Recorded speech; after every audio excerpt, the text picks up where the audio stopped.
नमस्कार, आप सभी का स्वागत। मैं हूं आपके साथ तुषार कौशिक। एक्शन मोड में है एसीएस गृह। अवनीश अवस्थी कानून व्यवस्था का जायजा लेने खुद थाने पहुंचे। कैंट थाना और चेतगंज थाने का औचक निरीक्षण उन्होंने किया। इस दौरान एसपी सिटी को खरी खोटी भी सुनाई। फर्जी चौकियां चलाने से क्या फायदा, यह अवनीश अवस्थी ने पूछा। आपको बता दें कि पुलिस कर्मियों की भी एसीएस गृह ने फटकार लगाई है और शिकायतकर्ता को फोन कर पुलिस की कार्रवाई का फीडबैक लिया। महिला उत्पीड़न केस की प्रगति भी पूछी तो अवनीश अवस्थी खासा एक्टिव नजर आए। फर्जी चौकियां चलाने का क्या फायदा, अवनीश अवस्थी ने कहा। जब कमी पेशी पाई गई, पुलिस कर्मियों की भी एसीएस गृह ने क्लास लगाई है तो शिकायतकर्ता को फोन कर पुलिस की कार्रवाई का फीडबैक भी लिया। महिला उत्पीड़न का शिकार एक महिला से केस की प्रगति भी पूछी तो महिला उत्पीड़न का मामला था। फिलहाल वाराणसी के अंदर एक्शन मोड में दिखाई दी एसीएस गृह अवनीश अवस्थी। अवनीश अवस्थी ने चौकी में जाकर जायजा लिया, तमाम शिकायतों के फीडबैक भी लिए और कमी पेशी पाए जाने पर कहा कि फर्जी चौकियां चलाने से क्या फायदा। कैंट थाना और चेतगंज थाने की चौकियों का निरीक्षण किया था, थाने का निरीक्षण किया। इस दौरान एसपी सिटी को खरी खोटी सुनाते भी नजर आए। तो फर्जी चौकियां चलाने से क्या फायदा, अवनीश अवस्थी ने कहा।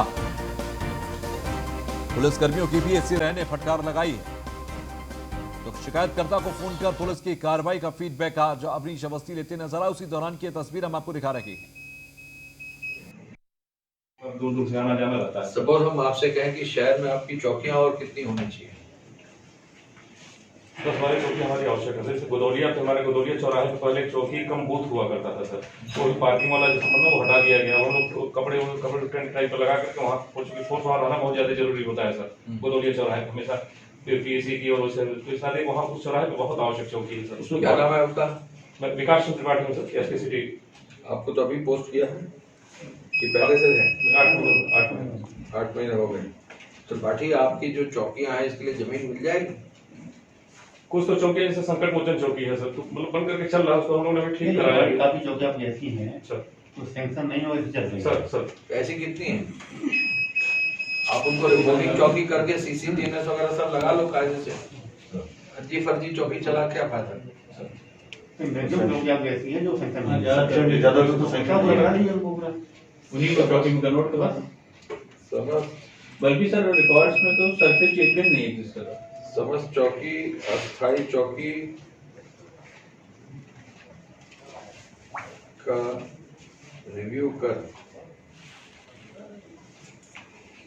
आप एसपी सिटी हैं सर। एसपी सिटी भूमि के विवरण से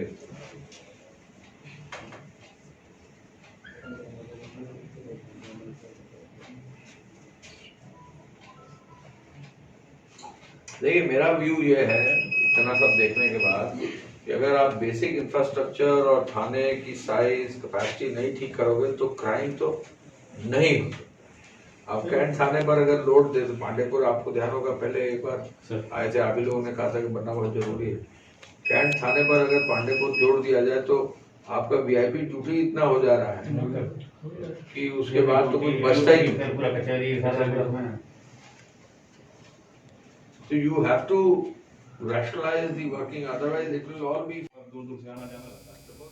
तो आपने वो पूरे उस दौरान के वाक्य को सुना जिस तरह से एक्शन मोड में एसीएस गृह अवनीश अवस्थी नजर आए। वाराणसी की यह तस्वीर है जहां पर एसपी सिटी की क्लास लगाते वो नजर आ रहे हैं इन तस्वीरों में। और इससे सीधे तौर पर यह साफ होता है कि कितने एक्टिव मोड में एसीएस गृह अवनीश अवस्थी नजर आ रहे। उन्होंने साफ तौर पर कहा कि जो काम की चौकियां हैं वो चलाइए, फर्जी चौकियां चलाने से क्या फायदा। जो तमाम शिकायतकर्ताओं का रजिस्टर था उसके अंदर किसी को फोन लगाकर उन्होंने जानकारी भी ली, फीडबैक भी लिया। दरअसल वो महिला उत्पीड़न का केस था जिसमें फीडबैक ले रहे थे एसीएस गृह अवनीश अवस्थी। तो काफी सख्त अंदाज में नजर आए एसीएस गृह। कैंट थाना और चेतगंज थाने का निरीक्षण, औचक निरीक्षण उन्होंने किया। वाराणसी के एसपी सिटी की क्लास भी लगाई।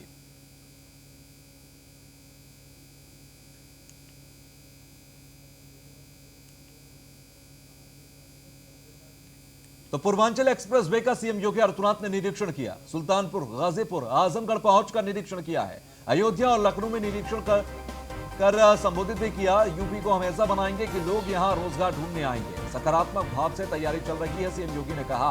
पूर्वांचल एक्सप्रेस वे जल्द चालू होगा। ये सिर्फ सड़क का प्रोजेक्ट नहीं है, खुशहाली का प्रोजेक्ट है।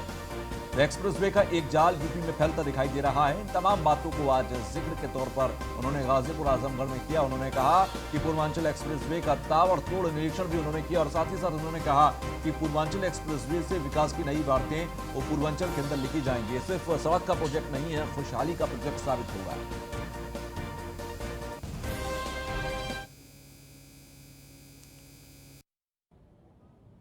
जिस तत्परता के साथ पूर्वांचल एक्सप्रेस वे के कार्य को आज संपन्नता की ओर बढ़ाया जा रहा है, वह देश के अंदर और दुनिया के अंदर भी अपने आप में एक उदाहरण बनता जा रहा है।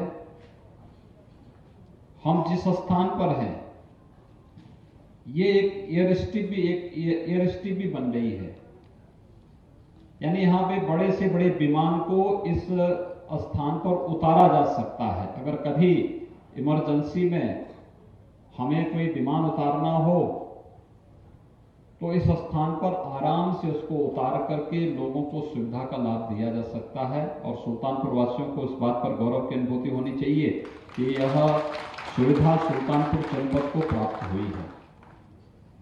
एक्सप्रेसवे हमारा प्रयास है कि हर हाल में 31 मार्च से 15 अप्रैल के बीच में यह एक्सप्रेसवे बने और एक्सप्रेसवे का कार्य पूरा होने के बाद प्रधानमंत्री जी के कर कमलों से इसका लोकार्पण हो, ये सरकार की अपेक्षा है और हम लोग इस कार्य को समयबद्ध ढंग से आगे बढ़ाना चाहते हैं।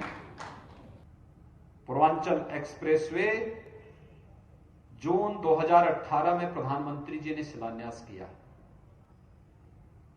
36 महीने में बनकर के तैयार होना था।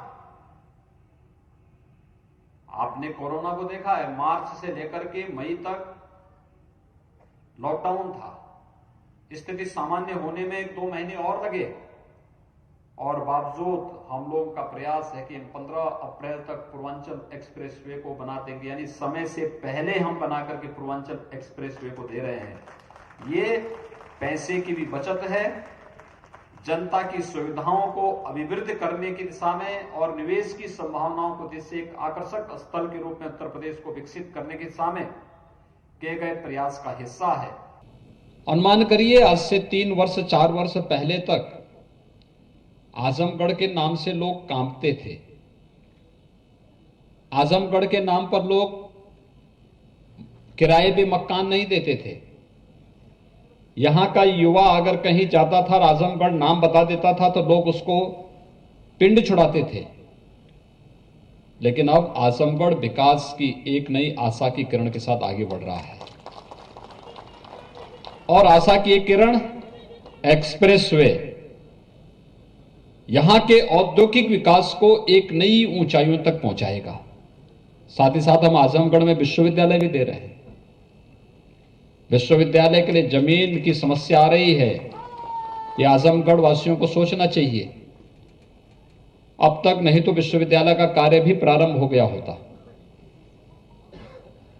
आजमगढ़, वाराणसी, जौनपुर, आजमगढ़, अंबेडकर होते हुए लुम्बिनी तक का जो एक हाईवे बन रहा है, ये भी आजमगढ़ होते हुए जा रहा है। अनेक बड़े बड़े हाईवे केंद्र और प्रदेश सरकार के द्वारा आजमगढ़ के साथ आजमगढ़ को ध्यान में रख करके बनाए जा रहे हैं। ये इसलिए जिससे विकास की योजनाओं के माध्यम से हम यहां की अपेक्षाओं और जन आकांक्षाओं की पूर्ति करने में सफल हो सकेंगे। ये एक्सप्रेसवे समय से तय समय सीमा से काफी पहले बन रहा है और ये तब है जब पिछले 1 वर्ष से पूरी दुनिया कोरोना महामारी से त्रस्त है। कोरोना में हमारा काम कुछ दिनों तक बंद रहा, लेकिन उसके बाद हमने फिर अपने कार्यों को तेजी के साथ आगे बढ़ाना प्रारंभ किया। ये दुनिया के लिए एक मिसाल हो सकती है कि कोविड-19 जब दुनिया कोविड से त्रस्त थी, पस्त थी, हमने कोविड का भी मुकाबला किया, लेकिन साथ साथ प्रदेश के भविष्य के लिए, प्रदेश के नौजवानों के लिए, प्रदेश के विकास के लिए पूर्वांचल एक्सप्रेसवे जैसी परियोजनाओं को भी द्रुत गति से आगे बढ़ाने में कोई कोताही नहीं बरती है। और ये तब संभव हो पाया जब प्रधानमंत्री जी का मार्गदर्शन, आप सबका सकारात्मक सहयोग और जनप्रतिनिधि उसके साथ लगे रहे। ये कार्य समय से होना चाहिए, आज इसका परिणाम है ये कार्य बहुत अच्छे ढंग से आगे बढ़ रहा है। ये समय से पूरा हो, प्रधानमंत्री जी इसका अगले 2-2.5 महीनों के अंदर हम प्रधानमंत्री जी के कर कमलों से इसका उद्घाटन भी करा सकें। इस दिशा से इस एक्सप्रेस वे के निरीक्षण के लिए आज मैं स्वयं ही निकला हूं। आज यह एक्सप्रेस वे के निरीक्षण के लिए ही आज मैं सुबह से निकला हूं। मैं हैदराबाद से लेकर के और पूरे लखनऊ तक इस पूरे एक्सप्रेस वे के हर एक जनपद में इन कार्यों का निरीक्षण करते हुए आगे बढ़ रहा हूं। मैं आप सबका हृदय से अभिनंदन करता हूं। हमारा प्रयास होना चाहिए कि अप्रैल में प्रधानमंत्री मोदी जी के कर कमलों से इस एक्सप्रेस वे का हम लोग लोकार्पण भी कर सकें।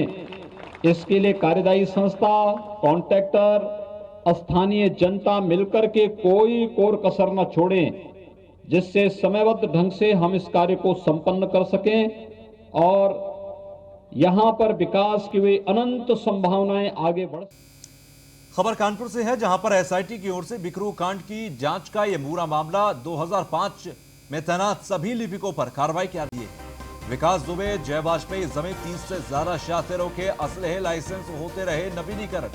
ऐसे में 2005 में डीएम के पेशकार समेत कई लोगों को एसआईटी ने दोषी माना है। शासन के आदेश पर कमिश्नर ने एडीएम आपूर्ति को जांच अधिकारी बनाया है और ऐसे में एसआईटी ने 2005 के दौरान के सभी लिपिकों को जांच के दायरे में रखा है। फिलहाल एसआईटी की ओर से बिकरू कांड की जांच के मामला है और एसआईटी ने 2005 में तैनात सभी लिपिकों पर कार्रवाई के आदेश दिए हैं। विकास दुबे, जय वाजपेयी समेत 30 से ज्यादा शातिरों के असले लाइसेंस का नवीनीकरण होता रहा और 2005 में डीएम के पेशकार समेत कई लोगों को एसआईटी ने दोषी भी माना है। शासन के आदेश पर कमिश्नर ने एडीएम आपूर्ति को जांच अधिकारी बनाया।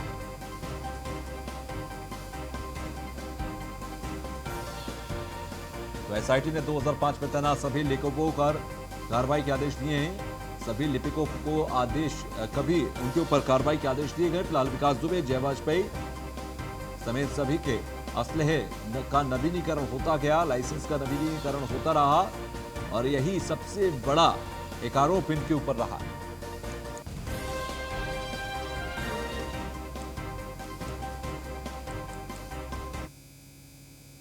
तो वहीं लखनऊ क्राइम ब्रांच ने पकड़ा खालिस्तानी समर्थक आतंकवादी को पकड़ा गया। लखनऊ क्राइम ब्रांच और विकास नगर की संयुक्त टीम ने पकड़ा है। पंजाब पुलिस की तरफ से पकड़ा गया आरोपी घोषित हुआ आतंकी और पकड़े गए आतंकी को लेने लखनऊ पहुंची है पंजाब पुलिस। पंजाब पुलिस के इनपुट पर सचिवालय चौराहे के पास इनकी गिरफ्तारी हुई।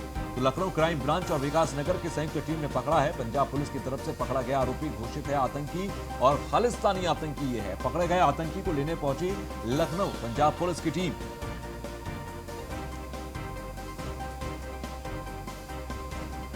लखनऊ क्राइम ब्रांच ने खालिस्तानी को पकड़ा है और 2 आतंकवादी सचिवालय के पास से गिरफ्तार किए गए। खालिस्तानी समर्थक आतंकवादी को पकड़ा गया। संवाददाता नीलेश चौहान हमारे साथ फोन लाइन पर जुड़ गए हैं। नीलेश, 2 आतंकवादी सचिवालय के पास से पकड़े गए, क्या जानकारी इन आतंकवादियों से जुड़ी हुई है?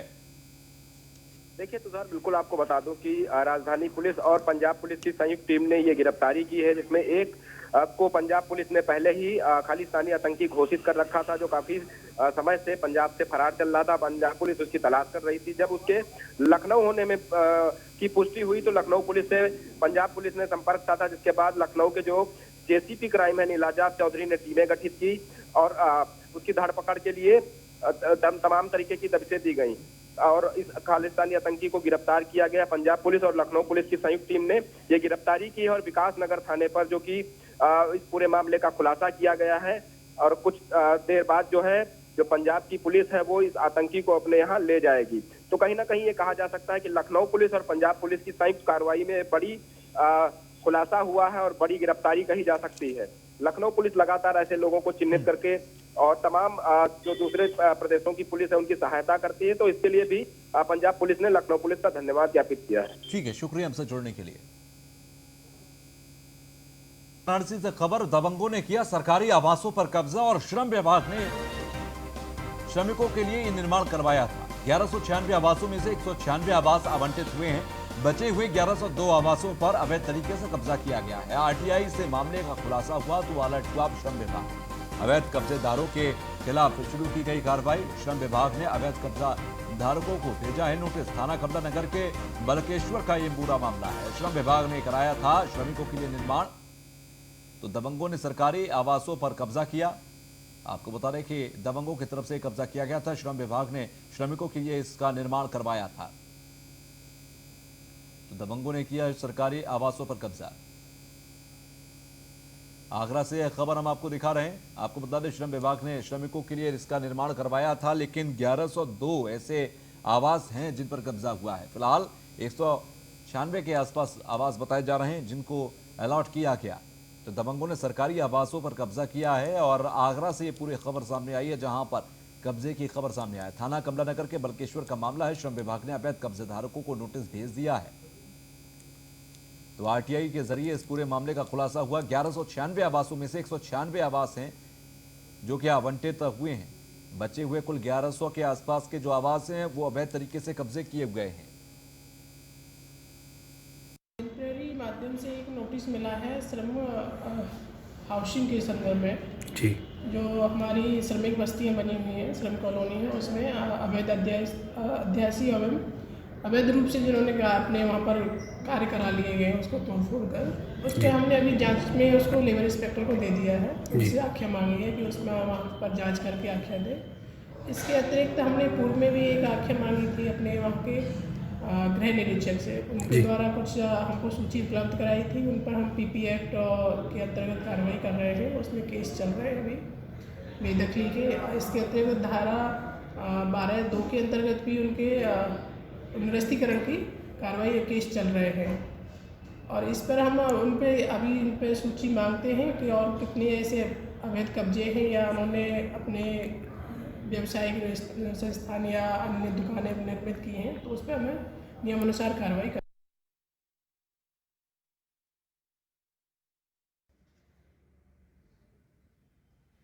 1100 के आसपास के ऐसे आवंटित हैं जो कि अवैध तरीके से कब्जे किए गए हैं। तो आरटीआई से इस पूरे मामले का खुलासा हुआ तो श्रम विभाग अलर्ट पर आया।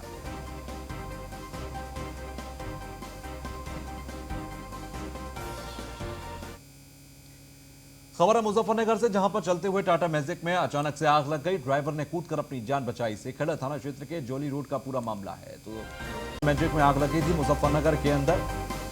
चलते हुए टाटा मैजिक में अचानक से आग लगी। ड्राइवर ने कूदकर जैसे तैसे अपनी जान बचाई। तो सेखेड़ा थाना क्षेत्र के जोली रोड का ये पूरा मामला बताया जा रहा है। फिलहाल मुजफ्फरनगर से यह खबर, चलते हुए टाटा मैजिक में आग लगी। तो ड्राइवर ने कूदकर अपनी जान बचाई है। सेखेड़ा थाना क्षेत्र के जोली रोड का पूरा मामला है।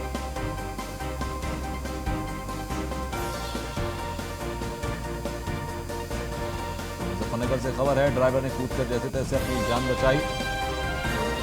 सेखेड़ा थाना क्षेत्र के जोली रोड का ये पूरा मामला बताया जा रहा है।